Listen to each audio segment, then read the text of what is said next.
Good evening, race fans, and welcome to Podium Esports coverage of the Nicely's Leagues 85, the 13th and final race of the fall season for the Esports Racing League presented by SimSeats, live tonight from the virtual Phoenix Raceway in Avondale, Arizona.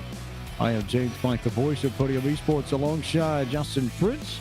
Anthony Alfredo will be around, as well as our producer, as always, Ryan Bauer. Powered by Top Flight Computers, bringing you all the pictures from tonight's race, where we will crown a champion and a winner of a $300 gift card to the SimSeats catalog at the end of the evening. Entering tonight, Connor Horn leads the points over Colton Salek by 9 markers, so any finish of 9th or better will get it done. 10th actually better for Connor Horn will get the job done and make him the champion of the Esports Racing League. As you take a look at where we are in the world, not terribly outside of the capital of Phoenix, or rather, capital of Arizona, Avondale, about 30 minutes outside of Phoenix Raceway. But it is time to jump immediately to the starting grid. JP, Jimmy almost with the fast time, 27.091 seconds. He was quick here in the spring when the ERL visited. Anthony Burrows will start in second. Third will be the 51 of Donovan Strauss for Burton Kligerman Esports. Blaze McKinney in the 77 car starts fourth.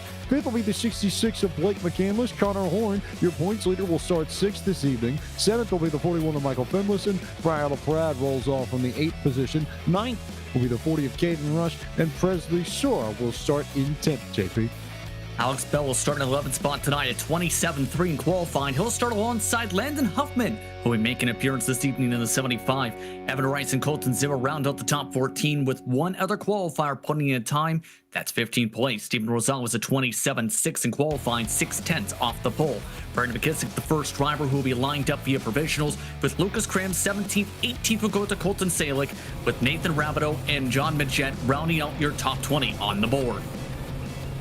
Starting 21st this evening will be Malachi Drake, Adam Needens, and Anthony Alfredo there, just in case we need to have a little bit of fun. But we turn now from the starting grid to the track facts here at Phoenix Raceway. Remember, this is the pre-reconfiguration Phoenix that we have in iRacing. This was a track that we suspected was widely slated to be rescanned after the renovations that were made to Phoenix just a couple of years ago. The pandemic obviously has changed those plans, so it is still pre-renovation Phoenix that we have, which means that the start-finish line is in the middle of the main straightaway that have been there for so long, and our bankings haven't changed. It's just the order that has changed, so it's back to the regular, in which turns 1 and 2, which are now turns 3 and 4, are 10 to 11 degrees of banking, progressive. It grows as you go further up the racetrack.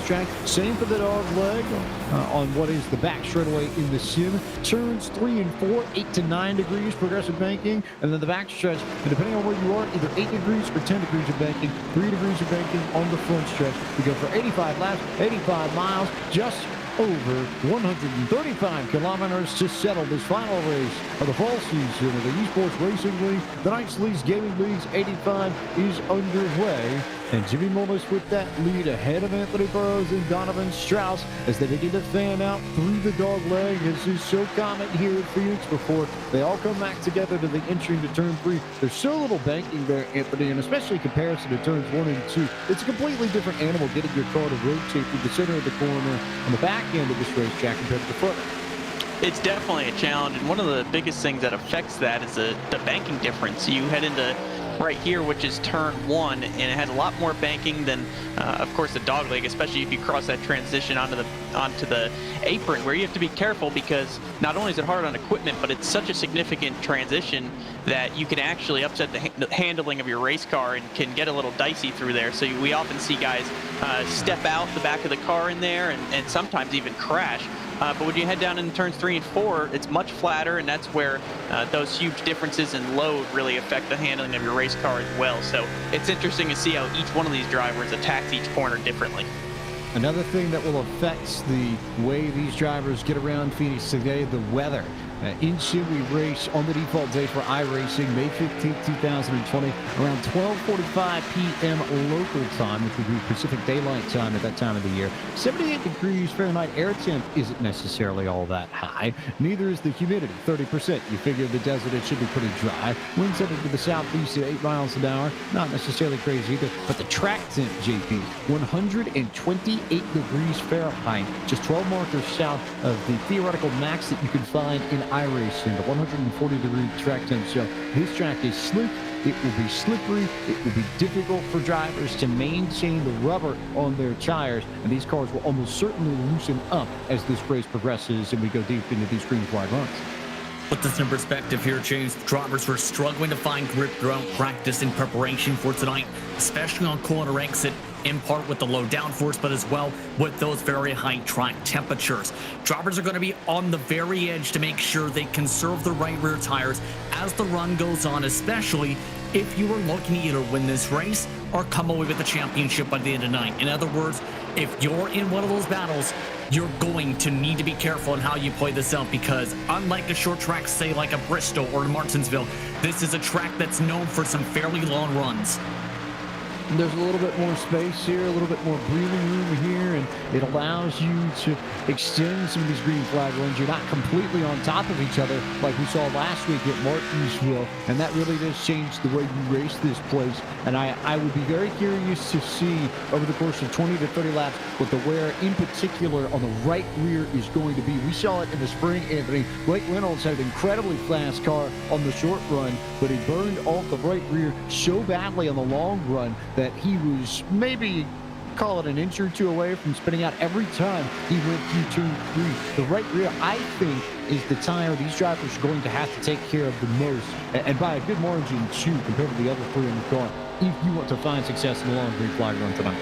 Absolutely, and you mentioned the track temp of 128 degrees. That's unbelievable, and from running a few A-Fix Cup Series races this week on iRacing myself, where the track temp was much cooler than that, I still struggled to keep the car underneath me and keep the back end from stepping out through the center of the corner and on corner exit, because of this low downforce package in combination with the higher track temp, it could be very difficult. And as you mentioned, Blake Reynolds last year with that right rear getting super hot to where he looked like he was going to spin out every lap. I can't imagine these amplified temperatures and track temps that are going to make the tires heat up much quicker.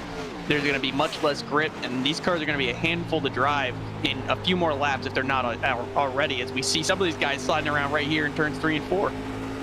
Other thing to note, when you look at what Blake Reynolds did in the spring, that race was run a little bit closer to the real-life March date that Phoenix had, and in nighttime conditions too. So it's even hotter because of the daylight that it was when we were here in March. That means that we should see more tire wear, and it should be tricky because in addition to all of that, JP, I think when you come to Phoenix, there's this inherent desire to try and get on the throttle as fast as you can, but the center of the corner here is so long. It takes more time to get through the center of the corner at Phoenix than it does just about anywhere else on the NASCAR schedule, and it is a track that in that sense demands patience. The fastest drivers over the course of a long green flag run are going to be the ones who have the patience to wait, not necessarily get back in the throttle too quickly, and find a way to gradually roll back into it on corner exit so that you use the throttle to help rotate the rear end around, but not necessarily burn off the top. And this battle's a good example right here. In 1 and 2, it's one of those parts of the racetrack where you have to aim it up to the right distance on the right side cones that are up against the fence, then let it roll in the center, then get back on the gas slowly. If you can get a good run to the dogleg, for example, you can then set up a pass on a bit of a later break into turn 3. However, with how this track is set up usually, because you see drivers such as there, normally in high downforce, drivers last year could try and keep it pinned up the high side, even in some of the more closer dates back in the springtime, towards the spring rather. But with the lower downforce, you have to be able to get to the bottom and stick it on the bottom, on the short one at least, to try and make a pass, and in turn even hold on to a position. By the way, Jimmy Mullis is doing Jimmy Mullis things. If you remember back to a couple weeks ago, he had mentioned prior to that decision for the championship race for the NASCAR Coca-Cola iRacing Series being shuffled over to Homestead, he felt like he had a good shot of fighting for the title if it was at Phoenix. Because Jimmy Mullis has an incredible amount of prowess on the flat tracks of the service. Won the NASCAR Coca-Cola iRacing Series event at New Hampshire in July. Won last week at Martinsville here in the Esports Racing League presented by SimSeats. The lockdown racing driver in the Richmond Raceway Esports long-time wheelman, Anthony, is someone that you've grown very close to over the course of the season. And I think you, as well as anybody, would know just how good Jimmy is at these flat tracks in particular. What makes him so special at places like Phoenix and New Hampshire and Martinsville? Well, it's interesting you bring that up, because one thing I was going to point out is I think it's no coincidence, of course, that he's so competitive at all these places, and more than competitive, he's dominating at these racetracks when he comes to Martinsville, Phoenix, even Richmond, and as you mentioned, Loudon as well. So to win the NASCAR Coca-Cola iRacing Series at those races at those tracks is a true testament to his ability and talent here on the iRacing service, and to come into the Esports Racing League and race in arguably one of the most competitive hosted leagues is always fun to see as well. But I think it ties into the way Jimmy brakes, or something on the side of things when it comes to slowing the car down for the corner. And the reason I think that is because he is also very fast on the road courses here on the iRacing service. So, you know, on the road courses and the short tracks, there's definitely a way to figure out how to maximize your braking capability in the car, on your sim equipment, of course, and be able to make the most speed when it comes to corner entry and carry your momentum for corner exit. And whatever it is that he does, I couldn't tell you exactly what, but I think it's that, because that would make sense why it translates across all the short tracks as well as the road courses. Let's dig into that a little bit deeper, because when you talk about braking techniques, there are two things that immediately come to my mind that would separate a driver from the rest of the pack. One would be how they roll onto the brake pedal on corner entry. The second would be where the brake bias is set. We know that if you push it forward, it makes the rear end more tail happy, but if you have the ability to control it more precisely, you can be faster. So if we're theorizing here, is it maybe a pretty heavily forward brake bias with a nice control of the pedal, perhaps? You know, it depends on the track and the balance of the race car. I feel like the A-Fix setup here at Phoenix Raceway is probably a little bit more on the snug side, actually, on entry to center, but on center exit, where you're on the throttle, where it gets free. So what I think is that's allowing him to have some more rear brake in it, to allow it to be a little bit more free and roll into the corner a little bit quicker, a little bit more freely, and rotate better into the center, so that he can carry more center speed and overall momentum around this racetrack. And I think that's something that translates amongst all these tracks. The tighter the setup, the more likely you have the opportunity to lean on that rear brake bias. It increases the stopping distance that you need to get the car wound down, but it also saves the tires a little bit, and you end up playing a risk-reward game, JP. If you push that rear brake bias up, it makes it easier to get the car slowed down, because you don't have as much risk of the tail hopping out from underneath you. And you also save the tires a little bit more. So maybe for the more conservative person, you can make that work over a long green flag run. But if you push everything forward, you also have the ability to run the outright fastest lap. It just becomes harder to control. And that's something that I would guess probably comes down ultimately to driver preference and where they like the car to be on the loose versus tight scale. Exactly what I was thinking in my head on that discussion there, where at some tracks, I absolutely like it push on one towards, say, 60%, like more towards that tighter feel, say for a 1.5 mile circuit, or for a track such as even Bristol, a little bit might be towards the direction. But for Phoenix, I prefer almost that tail happiness, because you need to be able to carry a lot of speed on entry and then have that ability to just rotate the corner around. Yes, you burn up the right rear, but the best example still is your season points leader entering tonight. Connor Horn, he's one of the best cars on the racetrack right now, in part because he's better than anyone else under braking. And he's doing that where he's able to send it 10 feet deeper than anyone else and keep it 10 feet onto the gas even quicker. He's nailing his throttle points and brake points to a T on what you need. The only driver quicker is Jimmy Mullis.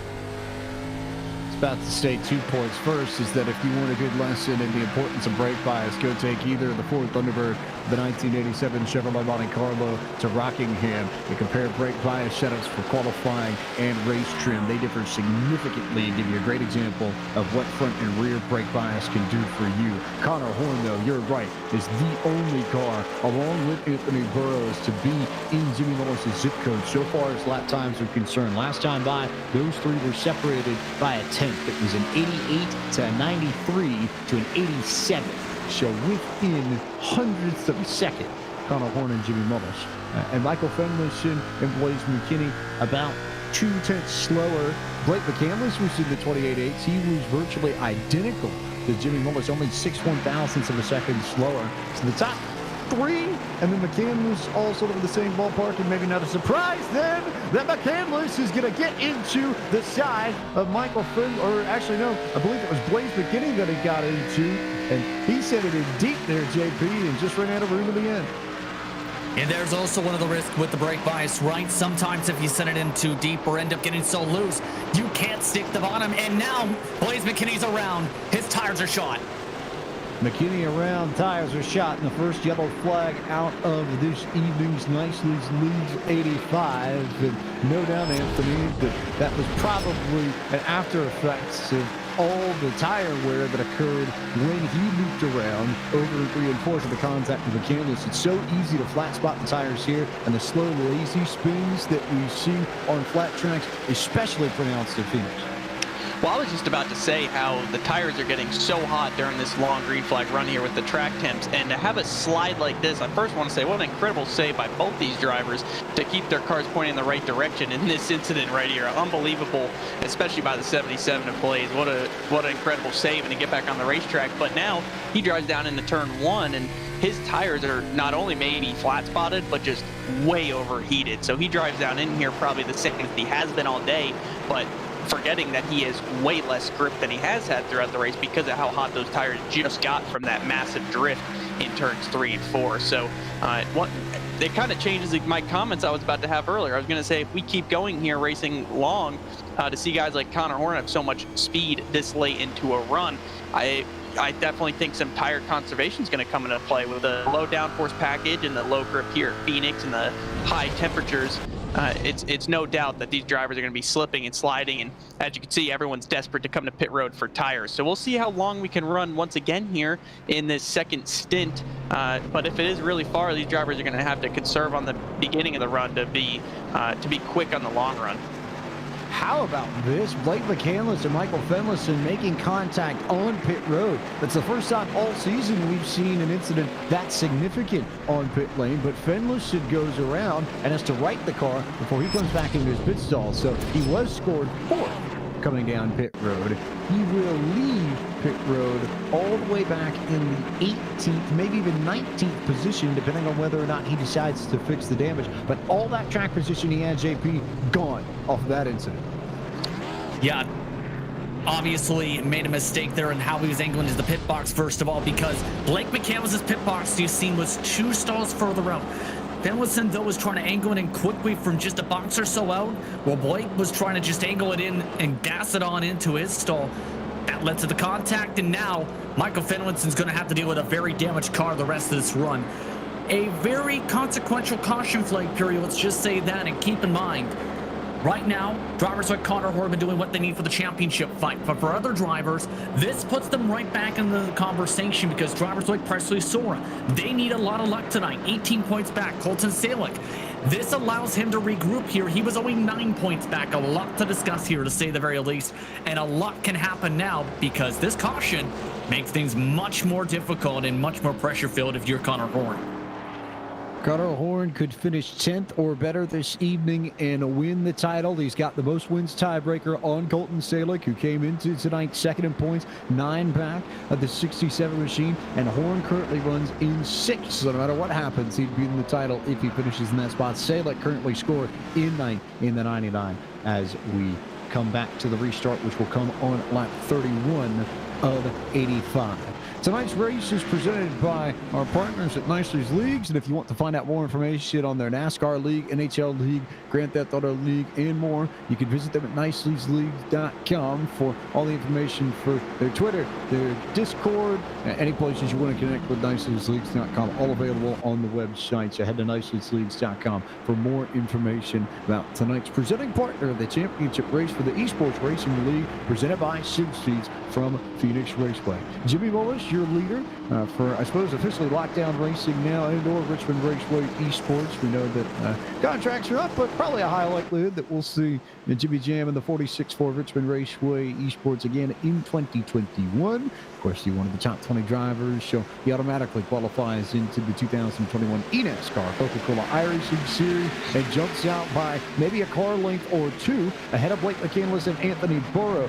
And McCandless, I think, is going to be an interesting one as we get back green flag racing, JP. because he was one of the drivers charging through the field right at the time the yellow flag came out. But it also looked like he was pressing hard as well, and I wonder what the tire wear on the 66 car is going to look like if we get 35, 40 laps into a run here. I'm curious that too. Keep in mind as well, he did not get the damage repaired on his right front. It is crunched in with the hood, so he's going to have to deal with that. For drivers like Horn, meanwhile, they're still too wide, still trying to scrap out to get themselves into a rhythm here. Because like the last week's track, it is a rhythm circuit here a little bit where you want to get yourself into a good amount of pace and rhythm to be able to set up passes. It doesn't take as long, of course, as the paperclip. But if you don't have that rhythm on your marks, you're not going to be able to set up a move. Such as right now, Horn setting up on Sora. Horn trying to get underneath Presley Sora for that. Oh, Caden Rush around. Caden Rush in the middle of the corner. Caden Rush up in the fence. No yellow flag, though. It comes out right at the very end there. It was so close, but no chance of running green the whole way through here, and a chance for some drivers to come back around. Colton Salem gets into the 40 machine there, and now, Anthony, here's the question. 5 laps on these tires. Do you pit and get the fresh rubber, or do you take the track position? It's a great question, especially because there's only 3 sets of tires these drivers have in all ERL races, no matter where we head to. So they already used 1, they have 2 remaining, and to not even be at the halfway portion of this race, I'm not too sure you want to gamble and take a set right now. It might get you the lead, but if we have 2 more cautions, another incident like this is very possible to happen from this tight, close-quarters racing. So it's going to be a gamble. I think if you stay out, that's going to be the call by many, and if you take tires, you definitely could drive up to the lead. But if we end up getting multiple more cautions, you might regret it. But that's what strategy is, right? You're not always going to make the best strategy, and sometimes you might not be in position to win or maybe have the best car, but you could put yourself in contention. So we might see someone pull some unique strategy here to put themselves in contention that they might otherwise not be in. Case in point, Nick Ottinger. That's exactly what he did on Monday night. He did not have the fastest car in the championship race amongst the championship 4. That honor, in all likelihood, went to Ryan Luzia. But Luzia and Zelensky got into it with a handful of laps to go at the front. Ottinger had saved 1 pair of fresh tires for a green-white checker situation. Got to throw them on his race car late and storm through the field and pass Zelensky out of turn 4, coming to the white flag to win his first eNASCAR Coca-Cola iRacing Series championship. All off tire strategy. Something we will want to keep in mind, especially if we go green-white checker. I don't know if it's going to make as much of a difference here at Phoenix just because of the lack of banking, but it's certainly something we'll need to keep an eye out for. As we remind you that tonight's broadcast of the Esports Racing League, as always, is presented to you by SimSeats. Since 2009, SimSeats has been designing and fabricating high-quality driving simulators, including motion systems, custom fabricated parts, and complete turnkey iRacing packages, all made in the United States of America. Their customer base includes all kinds of drivers, from amateurs to professionals, and their passion for racing drives them to build better sim racing equipment. Don't limit your track time to the weekend. Visit www.sim-seats.com for more information. Producers of one of the most widely sold rigs in the United States, based out of Richmond, Anthony, and you've gotten your hands on their product a little bit. Just how much does SimSeats equipment make your sim racing experience better and ultimately make you faster on the racetrack? Well, I'm sitting in my SimSeats driving simulator right now, helping broadcast this race, wishing I was in the seat, competing alongside these guys, because I know how competitive the SimSeat allows me to be as a race car driver, and transitioning from the iRacing scene into the real world. My SimSeat has allowed me to use sim racing as an actual training tool and not so much necessarily just for fun. When I get on here, my rig is so accurate as far as the ergonomics of it and the way I sit, the equipment on it, and the realistic feel I get behind the wheel allows me to, like I said, use it as a training tool and actually hone my skills and develop better racecraft every time I hop on here on the service. Literally not limiting your track time to the weekend, but that's part of the whole process of sim racing and of iRacing, JP. It's about making racing, which has traditionally been a 2 or 3 day sport on the weekends at best, a 7-day, week-long sport where you're in the sim on the weeknights and you're at the track on the weekends. Exactly. Seat time is seat time, right? Is one of the main discussion points. You get a lot of experience trying to make sure you log laps and laps and laps. There's a reason on the virtual side as well that some of the best drivers on the World Championship side of things run thousands of laps each race weekend to prepare for an event. Even for a series such as this, lots of preparation was put in for tonight. Now, it's a matter of trying to close things up with 48 to go. 48 laps coming. Jimmy Mullis back on the loud pedal, but he didn't get the greatest of restarts. Spun the tires a bit, so Blake McCandless will jump to the point, and the 66 machine carrying the Tampa Bay Buccaneers colors. Yes, you're seeing that correctly, and we can't confirm that Ole McCandless was a Bucs fan long before Tom Brady and Ron Gronkowski and everybody showed up. So true and faithful to his team, to their colors, and to the race lead as well. But Mullis fighting back hard on the inside, JP. Yeah, that's a great fight up towards the front. Same for the championship scraps. But for Blake McCandless, that was a near picture perfect start for him to get that launch on the high side. But the thing is, Jimmy Mullis is just that good to be able to plow right back on the bottom side. And here's the problem now if you're McCandless.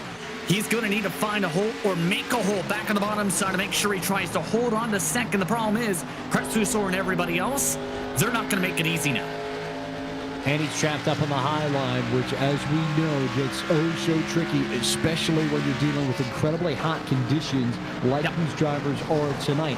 And while we're talking about the championship battle between Connor Horn and Colton Salick, it's also worth noting, Anthony, that some of the top drivers in the ERL are going to be invited back next spring. And if you clear a certain bar, then you automatically return to ERL competition and don't have to go through the time attack and the heat race qualifiers to make it. Blake McCandless right on the edge of that could really use the win to bolster his case to make the top 10 and be automatically invited back to the ERL for the spring of 21.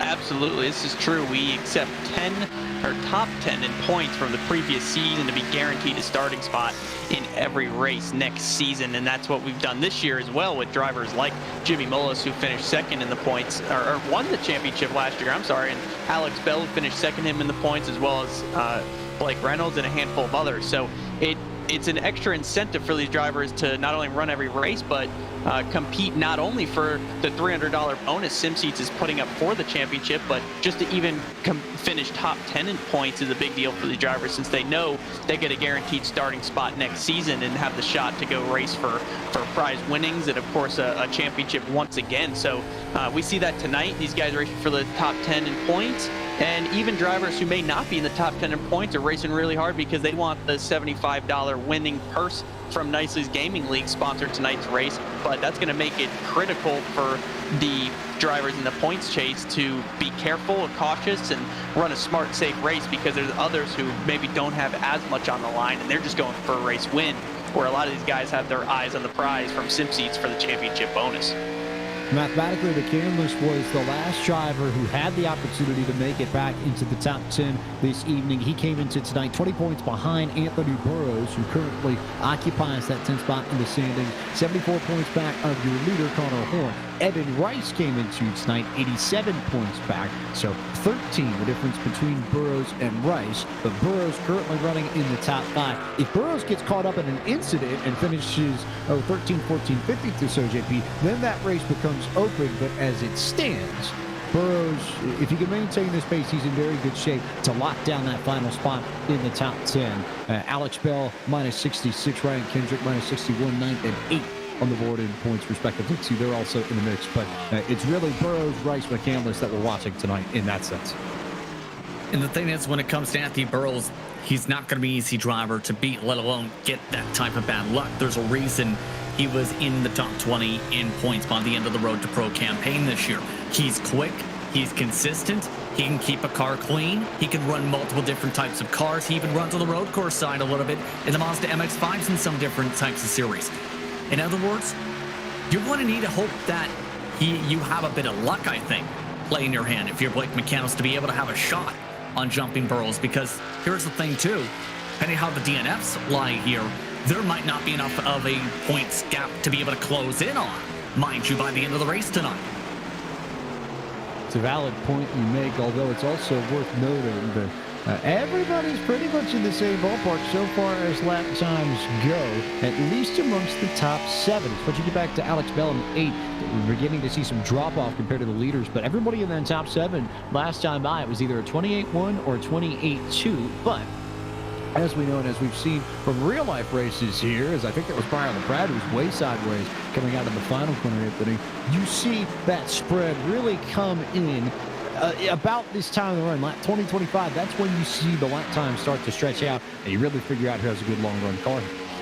Absolutely, and it's honestly impressed me how, well, I guess it's not really a surprise that Jimmy Mullis has been so dominating, but I will say to see him stretch the lead out so quickly and not really lose that lead, right? He maintains that gap, which says that he's able to not only make speed in his car, but make speed while not wearing his equipment any more than anyone else here in the field. But we see some drivers who maybe struggle a bit on the short run, but have great long run speed, and that's because they're probably just intentionally giving up some speed and trying not to ask too much out of their tires or their race car early in the run so they can be better at the end, which is going to pay huge dividends if we get another long green flag run, which it kind of looks like right now with how the field is spread out.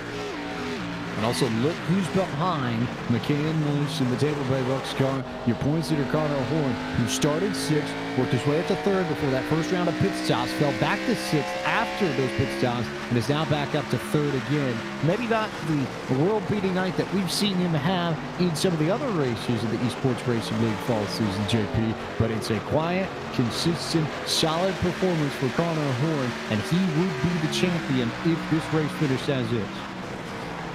And it just shows some of the adversity he's had to fight through. He didn't qualify for a race early in the campaign, mind you.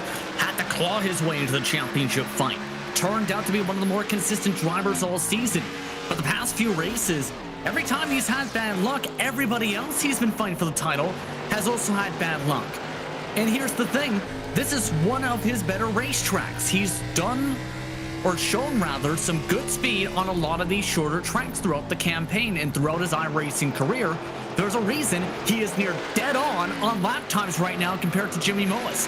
He's been getting better and better as the year has gone on, and in turn, all that effort he's been putting in puts him on the radar potentially for some different drivers and organizations for come next year, not just in ERL, but in iRacing in general for the next level. And you talk about that run to Road to Pro, the Pro Series, which you're going to see on Podium Esports in a few weeks' time. Absolutely. That's the kind of caliber I think that you need to be at in order for teams and some of the big technical alliances to look at you and say, you are a driver that has potential that we could invest some resources in, and you could potentially make us look good. Also, read the lap times. The lap before this, Jimmy Mullis put down to 28.407. JP, you want to guess what Connor Horn ran that time? Exact same time. 28.407, exactly. And even still, it is 2/1000ths of a second. No, he didn't beat Boyer, but Mullis just super tight on times with Connor Horn, and those two are the only ones running in the 5s. Everybody else, McCandless on back, is at minimum 6s or more. So, Anthony, I think now we're beginning to see who really does have the best long-run car here. It's, I think, without question now, the 46 and the 67. 100%, and if I know Connor Horn and what I've watched him do this season is he's not here just for the points. If he has a shot at the win, he's going to go for it. I know he knows he's thinking about the big picture here, but at the same time, to have the lead so close in his sights and have such competitive speed in relation to someone like Jimmy Mullis, who's been leading the whole race, he knows he has a shot at the win, and to take home that prize money from Nicely's Gaming Leagues on top of his potential championship winnings, of course, would be a huge opportunity for him. So I know he's thinking what the ultimate goal would be tonight, and that'd be to win the race and the championship, not just the championship. Hold on, guys. We have a pit stop under green here. Blake McCann was just put in the pit lane from 3rd. So here's the early strategy, that sort of 3-stop strategy that we saw at Homestead, or 2-stop strategy rather, that came into play before we got those yellows at the end, as opposed to maybe the 1-stoppers, but McCann was coming in, so now this sort of makes his bed, Anthony. If McCandless is going to get the best out of this call, he needs this race to go green the rest of the way for this to pay off. 100%. That or a caution to come right now as soon as he rolls off pit road and he doesn't even have a lap on his tires, so he can stay out, inherit the lead as everyone else pits. So it doesn't look like we're going to have that right now, but you never know. But definitely a very interesting call by him as he continues his fight for the top 10 in points, so he has a guaranteed starting spot in the Esports Racing League next season. So I'm curious to see if anyone else follows suit and takes interest in that strategy, seeing that someone was already the guinea pig, so to speak, or chose to go first, because it's usually hard to get yourself to do that. But since Blake seemed to lay it all on the line there, I'm curious to see how it plays out for him. But here's the crazy thing as well. We're under 30 laps to go. I understand splitting the run into thirds essentially with the green flag stop, but he is 1 lap down, Anthony, and that's the tough part. If he gets caution right now, he's not going to be your leader. He's going to have to take the wave and in turn have to stick on older tires and hope for another caution. And guess what? He'd be down a single set compared to everybody else. It's just a weird strategy call where I guess he's hoping the tire fall off is going to be more massive than what we're getting. The thing is, it's only for some drivers 1.4 seconds. I don't know if that's a big enough amount of fall off to close up the gap in 26 laps. I agree with you. It's definitely interesting, especially because, as you mentioned, he didn't get the caution while he was on pit road like he would have hoped. So I just don't know. Oh, we have a... Nope, it looks like the 99 saved it right there. That was an incredible save, but that looked like it could have been the caution that that Blake was looking for. But as you mentioned, he's already a lap down, so it might not do him any good unless this run goes green. But will there be enough time or enough speed difference for him to get all the way back up and not only put himself in contention to win the race or finish top 10 points, but to even get back on the lead lap or let alone get the lead? Of note, that car that Anthony just talked about that almost spun coming out of turn 2, that was the 99 of Colton Salek, who was second in points to Connor Horn, and he's struggling, JP. The rear end of that machine is all over the place, and I think he might have just made contact with Blaze McKinney in the middle of 3 and 4.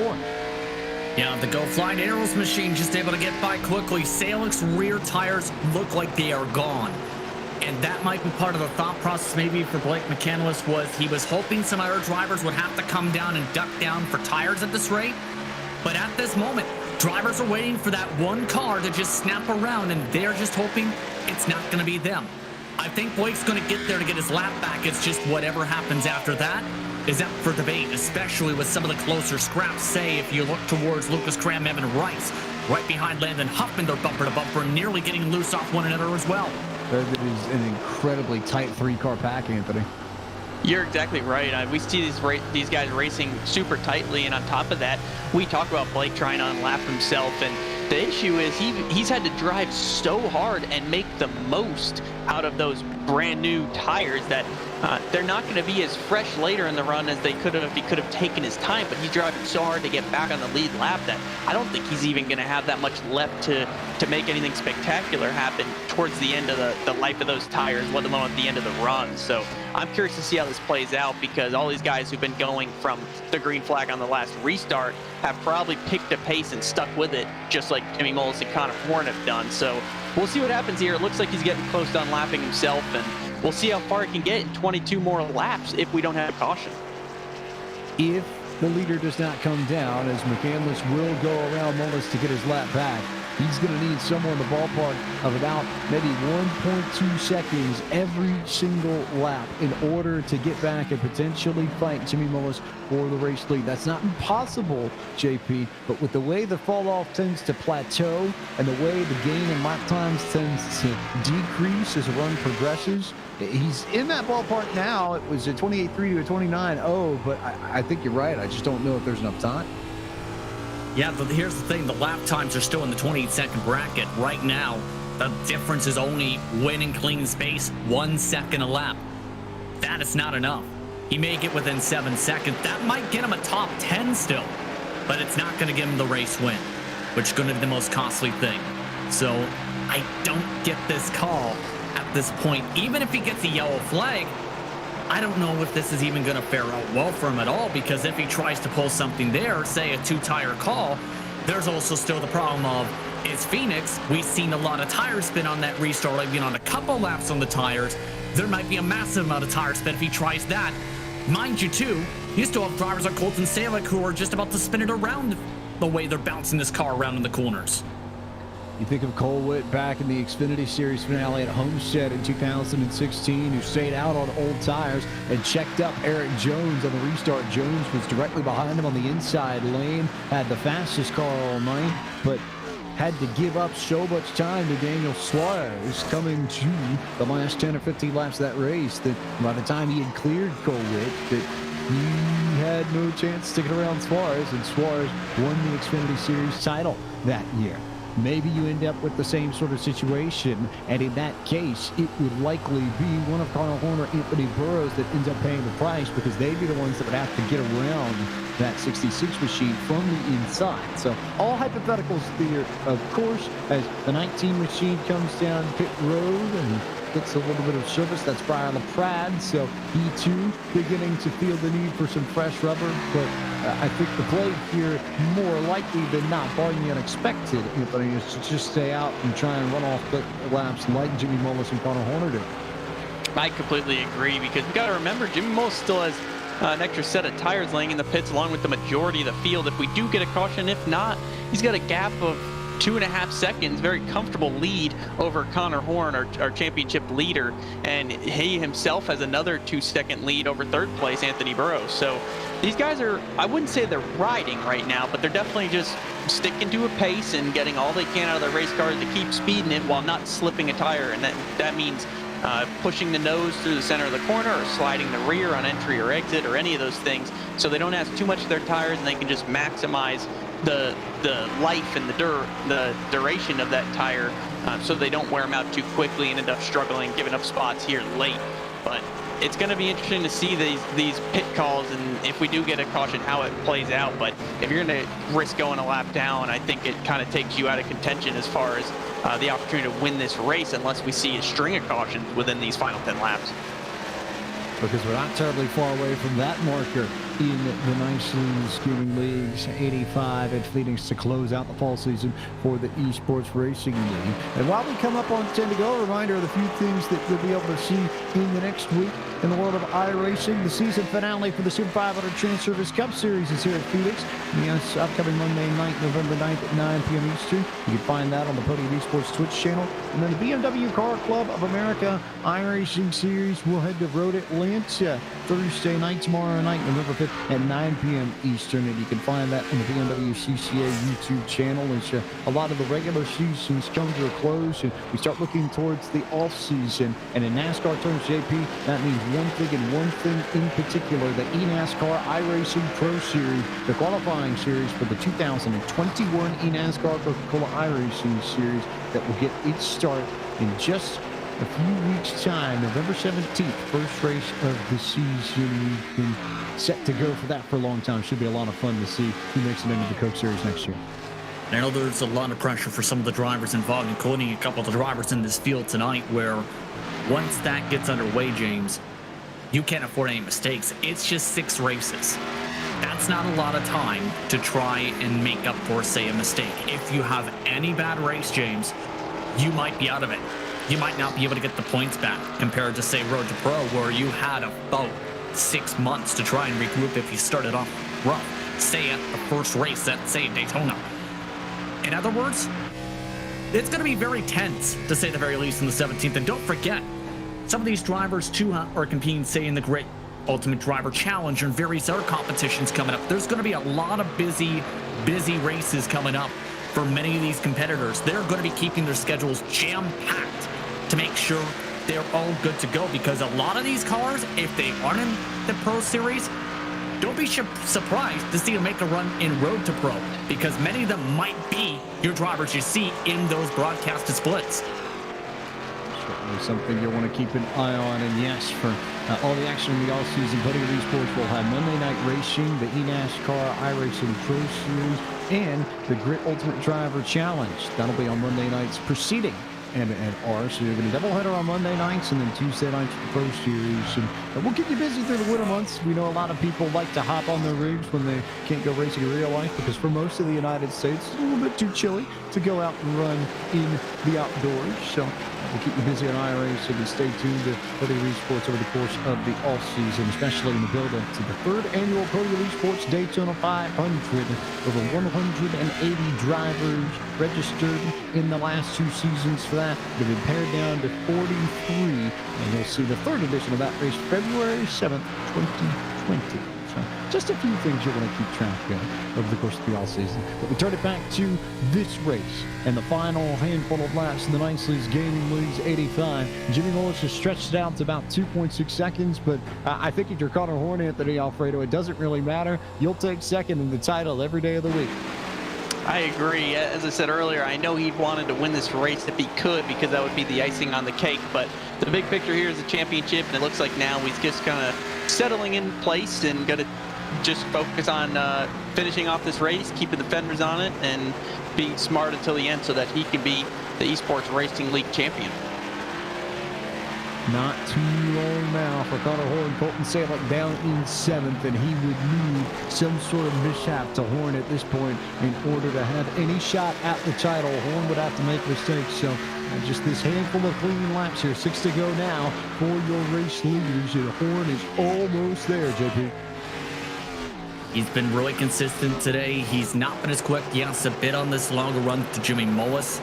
Been about falling off a 10th or so a lap, but he's done his job. He's kept it clean. He's kept it consistent. He's kept it as close to the front as he can. In other words, he's in control of his own destiny. These next 5 laps are going to be so critical to make sure he doesn't panic, he doesn't get involved with lap traffic, and one thing's for sure, for his sake, he needs it to stay green, because you never know what's going to happen with that strategy call we talked about if we get a caution flag, especially with drivers like McCandless, who've been known for risk, and several others who may try to point their way into the top 10 on top of things. Just an update on McCandless, he's only up into 13, so it's a net loss of 10. Oh, crashed down the front, the 88. Believe he just pulled off. 88 machine Colton Zimmer is indeed off the racetrack, so no yellow flag, but Jimmy Mullis in control of this, and the tire strategy has not panned out for Blake McCandless, Anthony. It just isn't there for the 66. That is definitely not what anyone wanted to see, that caution, but fortunately, driver got off the racing surface to keep this race green flag with just 3 laps to go here. We are definitely in range of a green-white checkered finish if we do have a caution that comes out here, but looks like Jimmy Mullis is walking away with this one. He's had a very dominating performance, and Connor Horn's done a fantastic job, not only this race, but throughout the season, to put himself in position to take home his first ERL championship in only the ERL's 2nd ever season. And he's going to take home that, he's got a shot to take home that prize put up by SimSeats, a championship bonus. And Jimmy Mullis is looking for his 3rd race win of the year, even though he has not been in the points chase here tonight or throughout the season because of his commitments to the eNASCAR Coca-Cola iRacing series. But definitely exciting to still see these drivers slipping and sliding around and giving it all they have with what's going to be 1 lap to go here as Jimmy Mullis crosses the stripe. So these cars do not look easy to drive, and that's for sure. I'd be nervous if I was out there that I might spin out by myself or something. That's how sideways they are. White flag of the Nice Leagues Gaming League's 85, and Jimmy Mullis is going to conclude his reign as an ERL champion with back-to-back victories at Martinsville and Phoenix Raceway, as Mullis comes off of 3 and 4 and will bring it home for Lockdown Racing and get the job done in his number 46 Toyota. He wins the Nice Leagues Gaming League's 85, but it's the man behind him that wins all the prizes. Connor Horn comes across the line in 2nd, and the driver of the number 67 is the champion of the fall season for the Esports Racing League, presented by SimSeats, the champion and champion-elect. 1 and 2 tonight on the board, JP. The 2 best drivers at Phoenix, but Connor Horn brings it home for Top Flight Computers. He is the champion of the fall season in the ERL for 2020. And you can see some of the love already from Alex Bell, last season's runner-up there. He's made a lot of friends in this series, and I think a lot of the drivers are going to be happy to see him come away with this championship. He held his own throughout the season. He got better and better as the season went on. And in turn, he proved his worth, and I think it's opened up a lot of eyes, especially with the pace he's shown in the past few weeks, including he could have had a shot if he had more laps maybe to even get back to Mullis.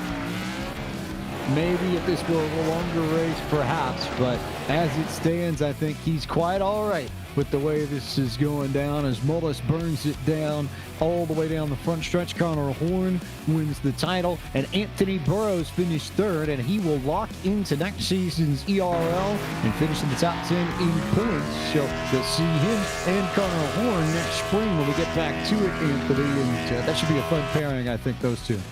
Absolutely, and you guys know what's better than one donut, and that's two donuts, as we see the race winner Jimmy Mullis perform his post-race celebration, drifting through 3 and 4 now. I'm surprised those tires still have enough life in them to do this. Looks like he'd be blowing both those rear tires out at this point, but of course we also see Connor Horn celebrating on the start-finish line. Very exciting for that driver to be the second ever ERL champion in the series' second season.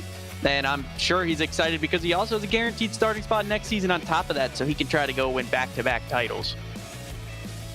Yeah, I think the bigger question is whether or not they're Tire Donuts, Dunkin' Donuts, or Krispy Kreme donuts. I will say vehemently, as someone who grew up in the shadow of Krispy Kreme's headquarters, I will fight for the latter. But I know, Anthony, you being a Connecticut native, if you went to claim Dunkin', I wouldn't necessarily blame you. I'd be disappointed, but I wouldn't be surprised. As we take a look at the final results of tonight's race, Jimmy Mullis, your race winner, ahead of Connor Horn by 1.1 seconds. Anthony Burrows will be back next season. Michael Finlayson finished in the 4th spot tonight. 5th in this race was Blaze McKinney. 6th on the board was Presley Sora. He too will be back in ERL competition next spring. Evan Rice just misses the cut. He was 11th in points at the end of the night, needed to beat Anthony Burrows, but just couldn't quite pull it off. So he'll have to run his way through the heat races. Colton Salek will be back next year. He finishes 2nd in the final point standings and automatically qualifies for the spring season for the ERL. Landon Huffman making a guest appearance and finishing 9th tonight. And Lucas Cram in the 44, the Grip Motorsports driver JP, finishes in the 10th spot. John Majette finishing 11th tonight, 18 seconds back, and as expected, that strategy call for Blake McCandless was not going to work at that point. 18.3 seconds back in the leader. Penning from 3rd, he finishes 12th instead.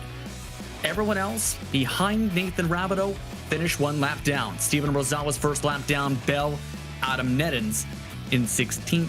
With Brandon McKissick starting off the race with technical issues, recovered to 17th. However, everyone else DNF'd. Colton Zimmer, Brower LaPrade, Malachi Drake, Caden Rush, Donovan Strauss, all DNF'd in this race.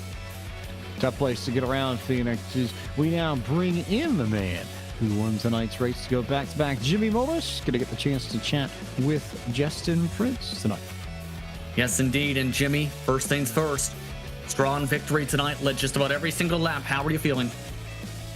Oh, definitely, proud to come out and finish the season off with a win. Definitely had a lot of fun tonight. The car was extremely hard to drive, especially late into the run. And I know Connor was flying there at the end. I don't know if he had to save fuel and that's why he had to give up so much time or what. But yeah, he had me on my toes there for the last couple of laps. I was going to say, how was it trying to handle the difficultness of this racetrack? Because it was very hot track temp-wise, especially for the iRacing day and time, but still, it was also one where it looked like just about everyone except for you and a Horn were about to lose the right rear tires the entire run. Oh yeah, it was completely melting the right rear off the car for sure. It's probably one of the weirdest setup dynamics I've felt in a while, but that made it, honestly really enjoyable for me. So, thanks to Anthony for making it hot and slick out here. It definitely made for, I think, a way better race just because, everybody had to focus more on, keeping control of their stuff rather than fighting everybody, which I think overall definitely helps with the long runs. So, yeah, all in all, I think that was a really good race. Yeah, a lot of people like hot and slick racetracks and loose setups because, 1, loose is fast, and 2, the driver control. To say the very least, it's been one of the main things across the service. But for this season, it was a kind of different tone almost for you because it started off rough for you and went almost towards a part-time schedule. Talk us through your season 2 after, of course, having such a dominant season 1. Yeah, I had to, miss quite a few races. I went out of town, and then when I came back, it was right around the time that, the Coke Series was getting up on the playoff situation, and, I put my full focus into that. I didn't want to, be racing fake setups and kind of getting off my A game in terms of, just everything driving wise for the main series. So that's definitely the only reason that I took a break. I love racing in this series. I think the racing is really good, and I hate that I had to miss some races, but I don't take anything away from those guys that finish at the top of the points. They they were really consistent and kind of earned this thing. So congrats to him, and look forward to trying to retain my championship from the first season next season if everything holds up. Overall, anyone who want to thank for your run tonight and for your season? Oh yeah, as always, got to give a big thanks to Richmond Raceway and Richmond Raceway Esports, SimSeats. I know they were a big part of this league this season. I think Connor actually got a little gift card or something along those lines from them, so that's really cool. Definitely, in my opinion, I'm very biased. They are very, very good simulators, very comfortable, and I give credit to them for my speed. And as always, got to thank Sunoco, you guys for doing the broadcast. Again, Richmond Raceway, Lockdown Racing, Anthony for putting on the league as always. And great talking to you guys. Thank you. Thank you very much for the time, Jimmy. Jimmy Mullis, 2 wins in the final 2 weeks of the season. And we now bring in the man who finished 3rd this evening. Anthony Burrows joins us. And Anthony, again, just a really solid, consistent run. Maybe not quite the speed of the leaders, but top 3 tonight gets you into the ERL for next season. Was that the big goal coming into this race? And were you racing for the top 10 spot? The last couple of races, I was mainly just going for wins. I've been searching for a win all year, and I feel like I'd get 2nd or 3rd every time. But hopefully next season I can close out the deal and get a win. But I think 3rd was pretty decent for me today. I kind of got shuffled out on that last restart, but I probably wouldn't have had anything for Jimmy anyway, and Connor was looking pretty fast too. But really the last couple of races I did, I was just going out and trying to get some wins, and just somehow got back in the top 10 in points, so pretty happy about that. That was a big thing because you had to fight for that, and especially as someone who's had experience in all, 2, now make it 3 when we get to next spring seasons of the ERL, to be one of the very few proper veterans of this league with the competition level as high as it is. What's that mean to you to be able to keep your place in it and be up there with some of the best outside of Road to Pro? Oh, it means a ton, man. Connor, Jimmy, especially at the beginning of the season, it was extremely competitive, and to be able to get some top 5s at the start, click out some good finishes, I was really hyped about that. And Connor and Jimmy are both incredible drivers, Finlayson, really everyone in this league. So be able to string together some 2nd, 3rds, top 5s throughout the season, it's a lot. I know there are plenty of people you need to thank for your runs this season, Anthony, so you need to send the love and the thank yous too. Yeah, big shout out to Next Esports. We got Pro coming up in about a week and a half, I think, so been getting ready for that, getting pretty excited for it. And big shout out to you guys for putting on the broadcast, Anthony and everyone that puts on the league. Well, Anthony, thank you so much for your time. Congratulations on your podium finish this evening, and we will see you next season for ERL Season 3. Thank you. I appreciate it, guys.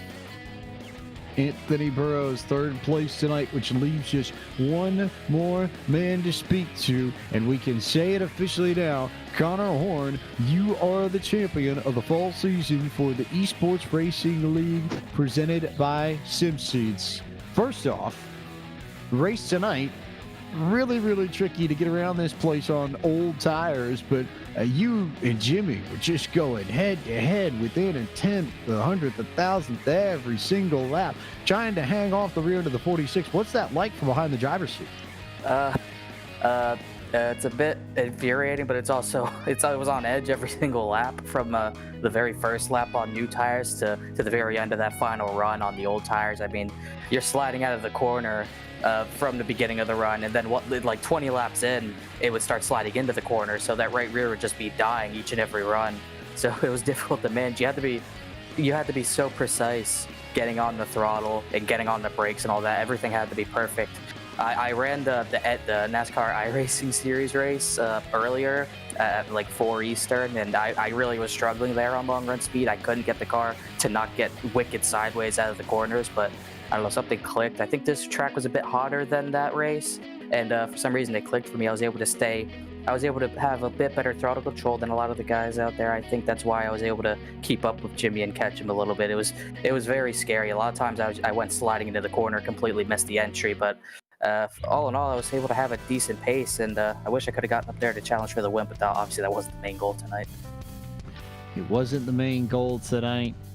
You are the champion, so clearly you're racing for the title first and the win second, but to be a champion of the ERL with as tight as this league has been throughout the season and as tough as it's been, and especially in some of these past few races where you've had speed and you haven't necessarily had the finishes to match, to get it done here at the end and come away with a really solid run in Phoenix and to be the champion, what's that mean to you? It means a lot, especially with how many great drivers were in the league. I had to fend off Colton. We had a great battle back and forth for the last few weeks, so it was really good racing him every week, even when we had our differences on the track. I mean, it was always fun. Presley and Cram were always really fast. Obviously, the pros, Jimmy, he had a great run. He had a great win. I wish I could have gotten up there to battle him, but him on flat tracks is pretty tough to beat. Burrows as well. It was just tough to fend off all these good drivers, especially early in the season when there was a lot of competition. And I was able to get those consistent top 5, top 10 finishes at the beginning of the season, especially after missing Michigan. I missed that race. It wasn't a good start, but I was able to recover, get some decent finishes, and get back up there in the points. So it was just, with the level of competition this whole entire season, it's pretty thrilling to win it. I'm pretty ecstatic. It's really awesome. Especially when we look towards season 3 and you look at some of the tracks that could potentially be on the schedule. I know Anthony certainly has a little bit to say about that, but you look at the early slate that would run us up to Charlotte like we had in the first season of the ERL, and look at some of the places that are there: Homestead, Fontana, Vegas, back here at Phoenix, Atlanta, Bristol, potentially on dirt if iRacing gets that in time, Martinsville, Richmond, Dega, Kansas, Darlington in the spring, Dover, potentially even Circuit of the Americas, and then the Coke 600 at Charlotte. A fun slate there. We'll see some of those for sure in Series 3. Any early expectations, projections on what we can expect next year? I hope more of the same, if not better. I've been trying to improve myself. This was kind of a thing where I saw a lot of competition in the league and I wanted to run it to prove myself who I could run with and all that. I feel like I did a good job. The competition, like I said, it kind of just ramps up each and every week. You kind of have to expect more from yourself the farther into a season you get. And I think I was able to get as much out of myself as I could. And I'm trying to improve all the time, trying to get better at the sim racing thing. And I feel like next season, hopefully I can do even better than this season. That would be great if I could, but it's just all about keeping the car clean. That was really the main thing all season long. If you kept your car clean, get a decent finish, it's big points, and that really helped me this season. So hopefully more the same, and if not, hopefully a bit better as well. We'll take a moment to step aside, and we will turn it over to the owner and founder of the Esports Racing League, Anthony Alfredo, to make the championship presentation to you, Connor. Connor, congratulations on an incredible season. You executed perfectly all season long, and of course tonight when it mattered most to score your first Esports Racing League championship, hopefully the first of many. We're excited to have you back next season because, as you know, you've also got a guaranteed starting spot in every single race next season, which takes away the stress of having to requalify for the league, which I'm sure you wouldn't be too concerned about with how you perform this year against some of the best drivers on the service. So SimSeats and I are proud to present to you your $300 championship prize and bonus. It's been a great year for you, and as I said, we're looking forward to seeing what you could do in the future and throughout all of our special events that we have. Great event. Thank you for the support throughout the season of the series as well, and showing up just about every week. It was very impressive that you were able to rebound from missing a race as well to still secure the championship. So that's something to be proud of, and like you said, I think you did accomplish what you came to do, and definitely prove to yourself and the others that you belong here and maybe in some other series professionally on the service as well. Yeah. Wow. Yeah. I hope so. That'll be really great. I appreciate. The league's really great. Like I said, competition keeps ramping up each and every week, and the product just seems like to get more and more tense. And this league's pretty special right now. I mean, it's the amount of drivers you can get into it and all that. It's a thrill to be a part of it. I appreciate you for helping put pretty much forming this all together, Anthony. I really appreciate it. Thank you. Absolutely. Connor, I know there are so many people that you need to thank for your championship run and your podium finish tonight. So here's the floor, all yours to send the love to everybody that made it possible for you and the 67 car to get the job done tonight. Well, obviously, first, obviously, the Top Flight PCs for being on the car. I was going to run a blank car at Michigan, but I didn't make the race, and Ryan Bauer, Top Flight PC, still jumped on the car all season long, so I appreciate them. Getting them a bit of a pretty big championship run. I hope they noticed that. Spotter Jeremy Miller, he spotted this one. It was a really good run. I mean, he did excellently. There's a lot of tight moments in the midfield when I was back there. A few restarts there, but we were able to get it done. Great spotter. I probably couldn't have done it without him. He's one of the best at this. And a lot of the drivers there for race to be clean back there as well. Colton Stalick, we had a lot of great battles all season. I appreciate him. Lucas Cram, really good driver. Obviously, it was cool to almost chase down Jimmy at the end there. Jimmy Mullis, obviously one of the better drivers on the sim. It's why he was almost in the Final Four and all that. Burrows, all these great drivers for putting on a good show each and every week. It was very fun to be a part of, and I'm glad to be a part of it again next season. Well, Connor, on behalf of everyone at the Esports Racing League and Podium Esports, congratulations on your podium finish tonight, and congratulations on becoming the second champion in the ERL's history. Thanks as always for the time. Enjoy this one, and we look forward to seeing you in Season 3. Yes, sir. I hope I see you guys there in Season 3 as well. I appreciate all you guys do for Podium. It's a really big blast to be on this and get the championship done. I appreciate y'all. Thank you. Connor Horn, fall season champion of the Esports Racing League presented by SimSeeds. And that rounds out season number 2 of the ERL. But in order to find out a little bit more about season 3, we very conveniently have someone in here who might know a thing or two about that. So, Anthony, we saw the jump from season 1 to season 2 and just how much bigger this series became. For the jump between season 2 and season 3, what can we expect? I don't know if I could even tell you or predict what we can expect, because if you were to ask me that same question at the end of the last season, which you very well might have, I think my predictions were way off. I never expected the league to grow to what it has in such a short amount of time, and all the hard work of everyone, including you guys here in the booth and behind the broadcast team, as well as race control, have allowed us to grow into a much bigger entity than we were in the first season.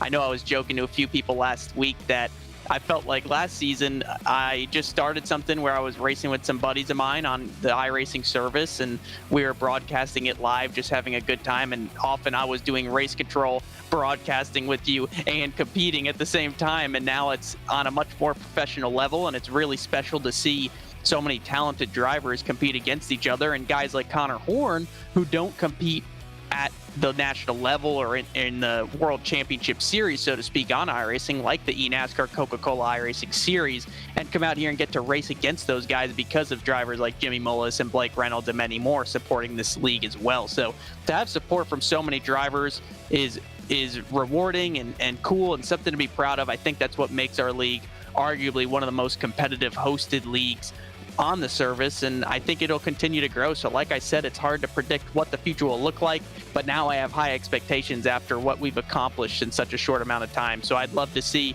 it be even bigger and better, and I know we're going to have to refocus, create new expectations and new goals so that we can come out with a bang next season and make it even bigger and better. Now, for those who are unaware of how we got to this point and how we got to the ultimately 64 drivers that qualified for this season of the Esports Racing League, just to give you an idea of what you might be able to expect in Series 3, we may see some changes, but there was a time attack. Anthony used the newest feature in the iRacing UI and put together a time attack at Darlington Raceway. Fastest lap amongst the bunch gets you in top 80 advanced to one of 2 qualifying races that were, I believe, either 55 or 60 laps in the Cup car at Rockingham. And it was the top 20 or so from those 2 races that advanced into the Esports Racing League for 2020. You would imagine that we may have a new track for the time attack and maybe some heat racing to get into Series 3, but if you want to find out more information about the ERL, there's a Twitter page, there's an Instagram, there's a section of Anthony's personal website. Is there anywhere else that I'm missing, Anthony? The Facebook page, maybe? I don't believe so. We definitely have all mainstream social medias, Instagram, Twitter, Facebook, and as you mentioned on my personal website, anthonyalfredo.com, there is an esports tab where you can learn more about the league and stay in touch for updates and be up to date on everything so that you know how you can qualify, because that's something I actually failed to mention before, was that the coolest part about this league is even though it's exclusive during the season and X amount of drivers that do qualify for the league are the only ones that can compete as the season goes on, it is open to everyone. All license classes, all skill levels are allowed to attempt to qualify for the league and have a shot to make it in. So that's probably one of the coolest features about our league and why you see so many different drivers from different levels and series competing together, and something unique and what makes this series what it is. So I'm looking forward to building on that in the future and maybe making the qualifying standards or procedures a little bit more extensive, because I know as we continue to grow, we have more and more drivers wanting to come compete every single time. But it gives everyone a fair shake to prove themselves, not only by 1 lap qualifying, but of course in the heat races where they can show what they could do in longer, more extensive races as well. And maybe the biggest point, I think, especially for the drivers who, maybe let's say you could have someone in theory join iRacing in December and maybe not necessarily make it all the way up to a Class A license, but they might have the speed to make it in and might be able to make it in with some of these Class A drivers that have been around. And even though they might not necessarily have the experience, that the pace is there. You don't have to go through the, iRating hoops or the class hoops. You can jump in immediately. And if you got the talent, there's a good chance you'll see yourself in Series 3 of the Esports Racing League, which tentatively is set to begin competition in February of 2021. And again, just an idea of some of the tracks coming up on the first, maybe third of the NASCAR calendar for 2021. You've got obviously Daytona. Homestead Miami moves up to a February slate. Auto Club Speedway, one of the last races at that track before it converts into a short track just outside of Los Angeles. Las Vegas Motor Speedway. Phoenix will be back on the calendar. Atlanta, a track where this whole thing really got kicked off with the Replacements 100. The big wave of iRacing you saw on TV started there in the middle of March of this year. Bristol on dirt, which we know iRacing is at least working on, and I think there is a decent chance that we may see something by especially the March build in 2021. That if tradition holds, we should see some time in the early part of next year. That could be there. Martinsville, which has been an ERL mainstay. Richmond, Talladega, which has always produced great racing. Kansas, we saw how nuts the finish was a few weeks ago at Kansas in the ERL race this season. Darlington, which is where the time attack was held this year. Dover, which has been on the ERL schedule in Series 1. And then Circuit of the Americas, brand new track, a road course, and the first road course of the year, excluding the Clash. And then Charlotte for the Coke 600 to round out Memorial Day weekend. So if we hold a tradition, that could be a very fun, very intriguing schedule. And again, make sure you follow the ERL Facebook, YouTube, the Twitch channel here, Instagram, Anthony Alfredo's YouTube page, his personal website for more information on that front. You'll find out more about how to join the time attack, how to get into the ERL next year. It'll be a lot of fun to get that going, and we'll be very curious to see what kind of growth we see into Series 3. It is almost time to wrap up the broadcast, but before we do, Justin Prince, first to you for your final thoughts on Series 2 of the ERL. It was a season where there was a lot of crazy turns to start off the campaign, but once everyone settled in, it became a type of series where we seen drivers like Salick, like Horn, like Presley Sora show what they've done in some official races and then take it to the next level and then some. All those drivers and more, I think, really improved as the year went on to show they can compete, and then some, with some of the big guys at some of the racetracks. It's just a matter of needing to continue to craft it, I think, for the future. Some of the drivers are just about there. Some of them, I think you have to keep an eye on competing with drivers, say, like Mullis, who was, as he said, looking to compete in Season 3 for an air title, and many others to say they might have a realistic shot to be able to compete with them. In other words, what happened this season was very competitive. It was a great campaign. It was not as crazy in some instances, I'll have to say, compared to Season 1, of course, but overall, the best drivers and most consistent drivers were the ones who came up on top in the point standings. Anthony Alfredo, owner, founder of the ERL, your thoughts on what we've seen in Series 2?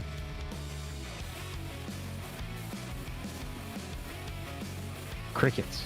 He's speechless. That's what it comes down to end of the day. I'm trying to gather my thoughts here and think of what to say. I kind of point back at what I said earlier as far as how much the league's grown and so quickly in such a short amount of time.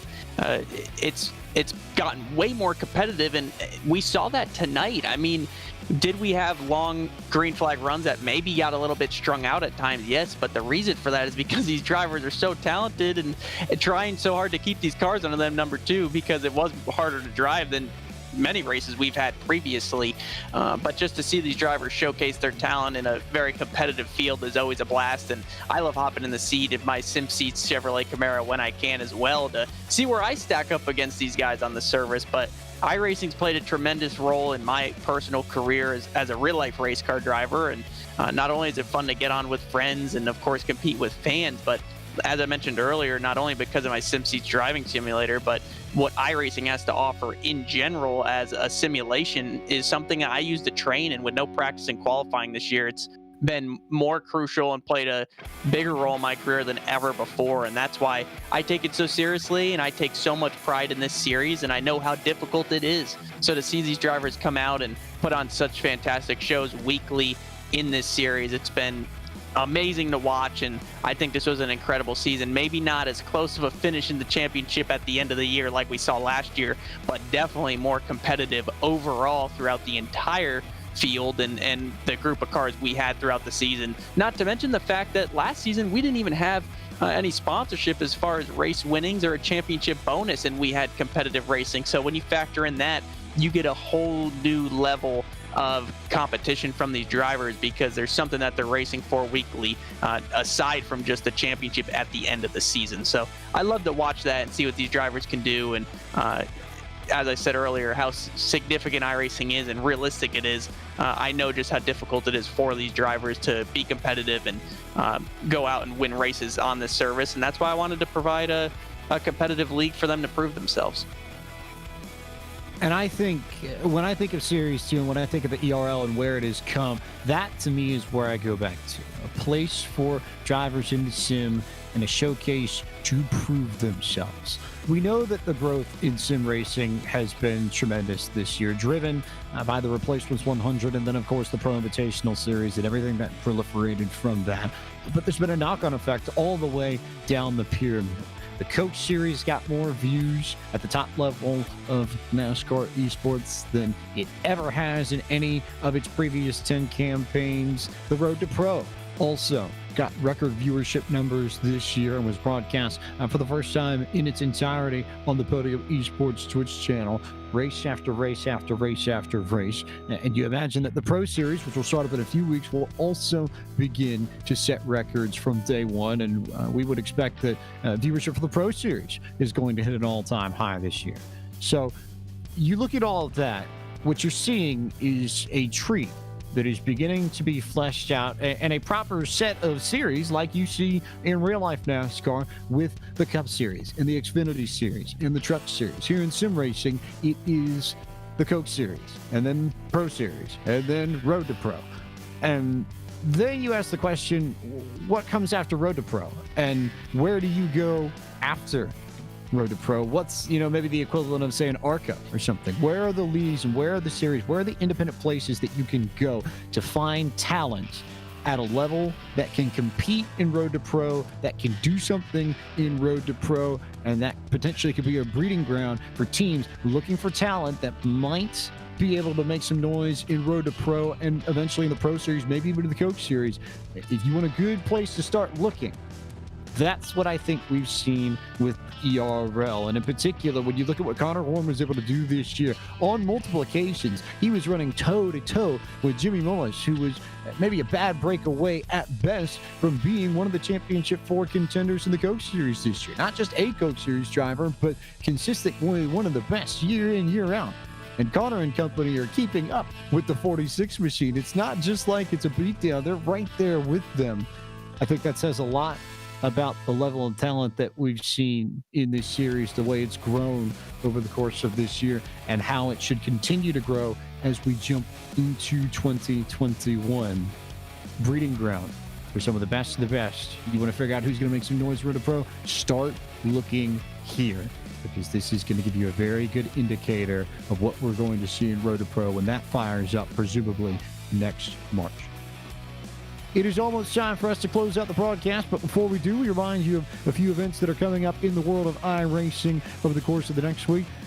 One championship to crown, one series that continues. The Sim 500 Trans Service Cup Series crowns their champion next Monday night here at Phoenix Raceway, 9 p.m. Eastern. The start time for that, November 9th. The date on your calendars. You'll find that on the Podium Esports Twitch channel. And then the BMW Car Club of America iRacing Series heads to Road Atlanta tomorrow night at 9 p.m. Eastern. There should be a lot of fun seeing the M4 GT4s whirl their way around that great road course. You can find all the action of that series on the BMW CCA YouTube channel.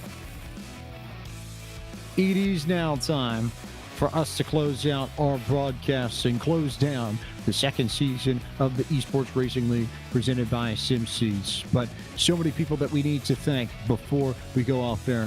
First and foremost, to Nicely's Gaming Leagues for their presenting partnership of tonight's race, the Nicely's Gaming Leagues 8-5. A great hand to them, and big thanks to everything that they've done to support the ERL, and same to all the other presenting partners of the races over the course of the season, and most importantly in that case and in that regard to SimSeeds for their title partnership of the second season of the Esports Racing League and all their help. We would not be able to do it without all of their support and all the good folks up in Richmond. And I guess to that end, Richmond Raceway Esports, Brandon Brown and company, shout out as well for all the coverage that they've given of the ERL, especially when their man Jimmy Jam runs towards the front of the pack. For everybody at the ERL that's made it happen this season, Harold Garner, Zach Johnson, Chris Mulhall, and the man himself, Anthony Alfredo, for their work behind the scenes to make all this happen. None of this happens without you all. For our team at Podium Esports, Cisco Scaramuza, Gary Sexton, John Theodore, been hugely helpful for us to help put together these broadcasts over the course of the season. And then our team in the booth tonight, Justin Prince, and our producer, Ryan Bauer. Big thanks to all of you for everything you've done over the course of the season. And finally, most importantly, the fans and everybody watching wherever you might be on whatever device you might have up on a screen and in your hands. Without any fans, we have no broadcasts, and ultimately not really much of a reason for us to do this show. Big thanks to everybody who watched one or watched all of the Esports Racing League over the course of Season 2, presented by SimSeeds. Thank you all for your support of Sim Racing, and we look forward to seeing you back for Season 3 of the ERL in February of 2021. For everyone at the ERL and Podium Esports, I am James Pike, the voice of Podium Esports. Thank you so much for watching our broadcast of tonight's ERL race presented by SimSeeds and our coverage of the ERL presented by SimSeeds all season long. Thank you so much for watching, and we will see you in Daytona in February of 2021.